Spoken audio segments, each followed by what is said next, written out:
সবুজ স্মৃতিবুকে আজও জেগে আছে স্কুল বেলার হারিয়ে যাওয়া আশুতোষ ইনস্টিটিউশন। দু চোখের মতো পথে পথে ছড়ানো শিউলির ঘ্রাণ। আজও চেয়ে আছে গোমাই মাঠে ক্রিকেট খেলার মাঠ। ঈশানীর দুপাশে কাশফুল ফোটে, নদীর চড়ে কত বালিহাঁস বাসা খোঁজে। সরু নদীটির বুকে ছলো ছলো জল হাসে। মনে আজও জেগে আছে গাজনের গোলান রাতে মনোরম কেতুগ্রাম। নমস্কার। নীরবে পড়ছে অবধূতের উপন্যাসখানি। কেতুগ্রামে কেউ আসেনি কো, জগতে এক অহেতুক সন্দেহ। ওরা বোধহয় সকলে গিয়েছে ভুলি। এ এলাকার হরিৎ বৃক্ষ শাখে একাকী ঝরছে তোমার চরণগুলি। দূর ছায়াপথে তুমি হেঁটে যাও অবধূত, আমার আবেগ ছড়ে বৃষ্টিপাতে মগ্ন পৃথিবীতে। নমস্কার। বইমেলা, আমি বলছি হ্যাঁ। বলছি বইমেলায় কী কী থাকে? আমি অবাক হয়ে গেলাম। এখনও মানুষের মধ্যে বইমেলায় কি থাকে জানে না। আমার খুব কষ্ট হলো যে সত্যি আমাদের দেশ এখনও অনেক পিছিয়ে। খুব খারাপ লাগলো। যাই হোক, তারপর আমি এখন একটা কবিতা বলছি। কবিতাটা হচ্ছে, যারা বইমেলা কোনোদিন দেখেনি, যাদের মধ্যে এখনো শিক্ষার আলো পৌঁছায়নি, আমি তাদের নিয়ে একটা কবিতা লিখেছি। দাদারা অনেক ভালো ভালো কবিতা বললেন, আমি এমন কিছু ভালো পারি না, চেষ্টা করেছি জাস্ট মাত্র।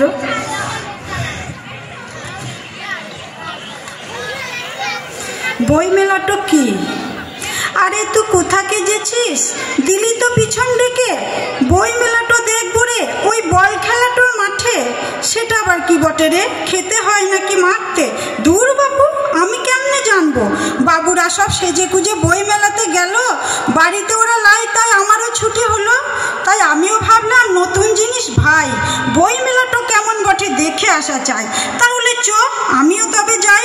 হ্যাঁ রে, মেলা তো এলাম ভাই রে, তবে এই মেলা তো মেলার মতো লয় রে।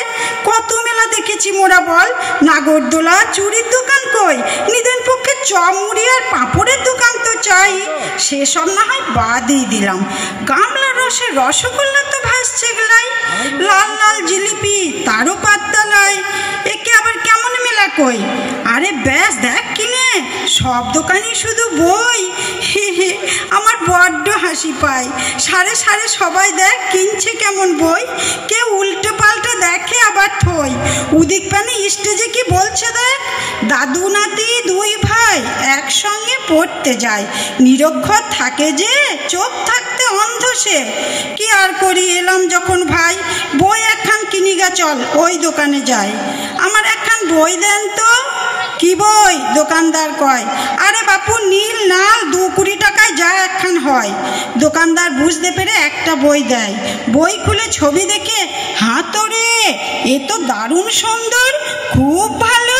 শুনেছি বই দেয় জীবনের আলো। লেখাপড়া শিখেই যদি সব কিছু হয় ভাই, বই নিয়ে চল, তাহলে পড়তেই যাই। লোকে যা বলে বলুক কিনে, শেখার কোনো বয়স নাই। ও তাহলে এই বই মেলা, মন্দ তো লয় ভাই। নমস্কার। খুব খুব সুন্দর মিলিয়ে নিচ্ছিলাম জীবন্ত চিত্র বইমেলার। আপনাদের সকলকে ধন্যবাদ। আমি পরশু দিন এখানে এসেছিলাম। তারপর আমি দক্ষিণদি গ্রামের মেয়ে, কাটোয়ায় থাকি, সেদিনই বলেছে সবাই। যাই হোক, দিয়ে গিয়ে বলছে কোথায় গিয়েছিলে? আমি বলছি বইমেলা। বলছি বইমেলা, সে তো বর্ধমানে হতো। আমার চারপাশে হাহাকার, তখন দুঃখ গাথা লিখতে হয় মজবুর। তাই আমার জন্মভূমি কান্নাই আমি চুপ থাকতে না পেরে কবিতা লিখে যাই। ধন্যবাদ। মরে যাও তবে, ছেড়ে দাও শরীর, যা কিছু করুক সে, তার আর দায় নেই তোমার। বুদ্ধ হওয়ার আগে শরীর বেছে নাও, যা খুশি, এ তোমার স্বেচ্ছা জন্ম। একবার পাখি হও, পড়ে নাও পালক শরীর। নৈরঞ্জনা আকাশ ডাকছে তোমায়, আর নিচে যে পড়ে রইল তার আর দায় নেই তোমার। নমস্কার। খুব খুব সুন্দর। পচেলে 5 পগম। বলি দুনিটো গেল জং পড়িয়ে ঘুম ধরল একাই, জাতাল তো আজ পড়েই আছে মান্দার জলে শুকোয়। কে দে কোদাল হারিং যেছে পেছে প্লাস্টিক, ধানের বোঝা মাথায় নিলে চুল থাকে না ঠিক। আর মাছ তো ভুলেই গেলাম প্যাঙ্গাস খেয়েই শেষ, চ্যাং চিংড়ি পুটি ডাঁড়কে খাই নাই কত মাছ। আর খেচাকদম খেচাকদম 1 পচেলে 5 পগম। বলি সেই ডাক আর শোনাই যায় না উলো আমার ধানে ফুলো, তালাই চালুন হারিং গেল ফ্যান খেয়েছে কুলো। সেদিন গুলান বেশ ছিল রে তালের পিঠার বড়া, ভাই ভোরে চিয়ার গুলান হাটিং দিল মোরা। ভোরের বেলায় চাল লাড়া ধুম কত ছিল, মাটির খোলা বাগড়ার জাল হারিং সবই গেল। আর খেচাকদম খেচাকদম 1 পচেলে 5 পগম। বলি কিশোর মেশিন ঘরে এলো গেল শিল আর নোরা, প্যাকেট প্যাকেট মশলা গুলান পেটের রোগের গোড়া। বিয়া হলিন ঘোড়ার নাচ আমোদ হইতো বেশ, পালকি কথা চলিং গেল হলো মারুতি গাড়ির রেস। হেরিকেরা লম্প গেল এলো ইলেকট্রিকের আলা, চাল ভরা ডেরাম এলো হারিং গেল জ্বালা। হুকোতা মুখ খেতে সবাই বটুক খানায় বসে, এখন কাঁসা ছেলে গুলান খেতে ধরেছে শিশে। আর খেচাকদম খেচাকদম 1 পচেলে 5 পগম। বলি আঁকতে ওরা বুট কলাই হয় না কুয়ার চাষ, যখন তাকাই মাঠের পানে দেখি ধানই 12 মাস। পাওরা কোদাল পেঁচে নিয়ে পুকুর কাটতাম বেশ, মাটি কাটার মেশিন এসে তাও করলো শেষ। ড্যাঙ্গুলি নুন তাড়াতাড়ি খেলে না ছেলে পিলে, মোবাইলেই বৌঝিরা 4 ছক্কা ফেলে। আর খেচাকদম খেচাকদম 1 পচেলে 5 পগম। বলি ঘষি দেওয়া ভুলে গিয়ে রাঁধছে সবাই গেছে, আসন পিড়ে তুলে রেখে খেছে চেয়ারে বসে। সইষে তেলে ভেজাল আর আলু পটলে বিষ, আপু গান গেয়ে গেলাম আমি দেবাশিস। দুঃখের কথা বলতে গেলে হবে না কো শেষ, এখন শুধু মনে হয় তখন ছিলাম ব্যাস। আর খেচাকদম খেচাকদম 1 পচেলে 5 পগম। করতালি দিয়ে ওনাকে সংবর্ধিত করুন। সম্মান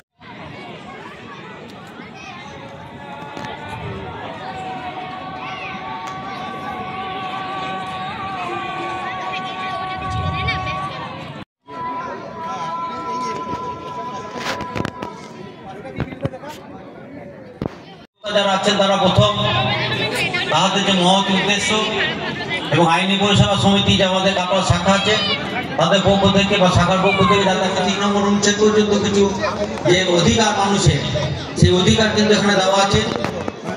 রাইট টু ইকুয়ালিটি প্রত্যেকের যে সমান অধিকার আমরা জানি, অনেকে বলে থাকে রাজা রাখাল গোপাল সবাই পুতুল, বৃথাই রাজা সাজা। পুতুলগুলোই পণ করেছে নাচবে না আর কেউ, বনের রাজা এখন পাগল করছে যে কেউ কেউ। পুতুলগুলো মাটির সাথে কামড়ে আছে তোরে, বনের রাজা কাঁটার জুতো বিচ্ছে জোরে জোরে। পুতুলগুলোই চুরি করে পরায় তাদের রাজা, খুব হয়েছে নকল রাজা মিথ্যে রাজা সাজা। আপনারা শুনলে অবাক হবেন, কলম্বিয়া ইউনিভার্সিটির ভালো স্কলার একজন নাথানিয়েল ওয়ান্ডার, তিনি ওখানে 1 মাস ছিলেন লালবিহারী থেকে জানার জন্য। কল্যাণ ইউনিভার্সিটির ছাত্রছাত্রীরা গবেষণা করছেন ওই লালবিহারী থেকে জানার জন্য, এবং সোনারপালা গ্রামে নিয়মিত তারা যাতায়াত করেন।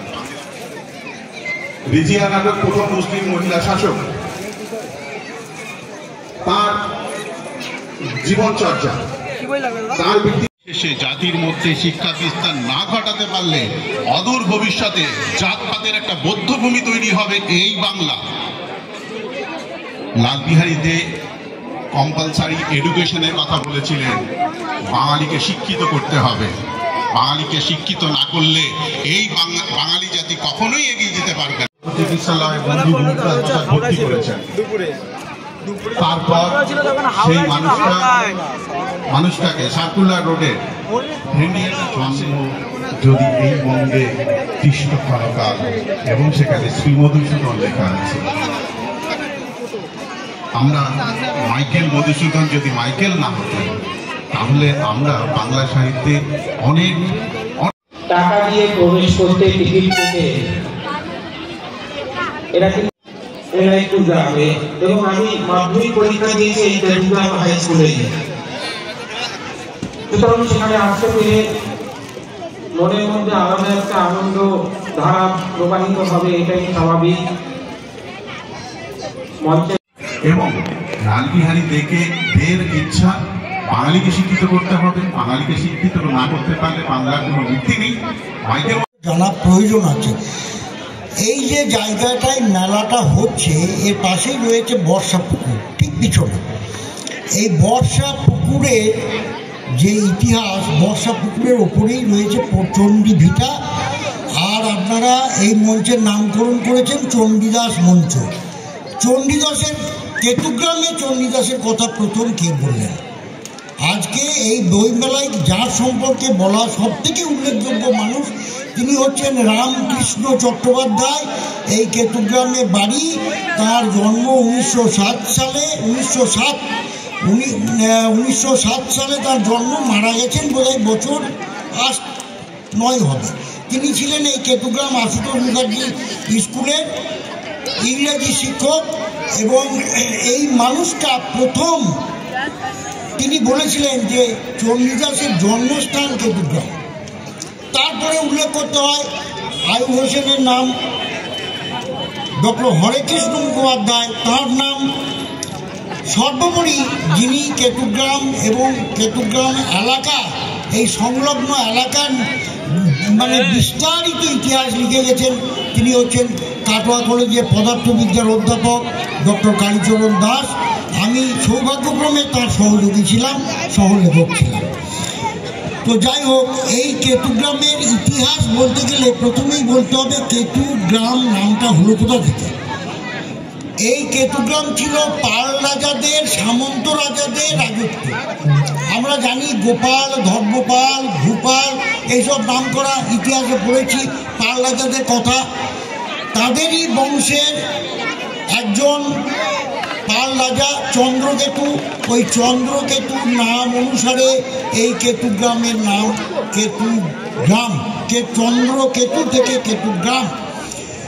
তাদের রাজবাড়িটা কোথায় ছিল? বহুলা যে সতীপীঠ মন্দির রয়েছে তার থেকে পশ্চিম দিকে ওখানে একটি ভাঙা রাজবাড়ি ছিল।